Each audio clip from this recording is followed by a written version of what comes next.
Քվեարկության կարևորությունը։ Քվեարկությունը պարզապես քաղաքացիական գործողություն չէ։ Այն հայտարարություն է, որ ժողովուրդը դեռ ունի ուժ։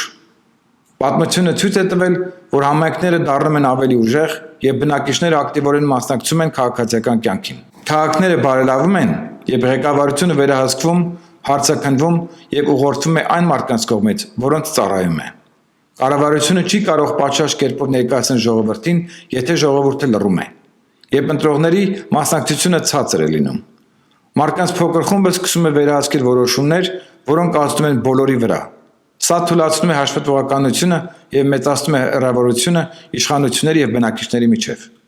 Սակայն, երբ բնակիչները դառնում են ակտիվ, տեղեկացված եւ ներգրաված, կառավարությունը սկսում է այլ կերպ գործել։ Ղեկավարությունը դառնում է ավելի թափանցիկ։ Քաղաքականությունները դառնում են ավելի ժողովրդակենտրոն։ Պաշտոնյաները դառնում են ավելի հաշվետու, իսկ համայնքը դառնում է ավելի ուժեղ։ Քվեարկությունը անմիջոցն է, որով բնակիչները պաշտպանում են իրենց շահերը, իրենց ընտանիքները եւ ձևավորում իրենց քաղաքի ապագան։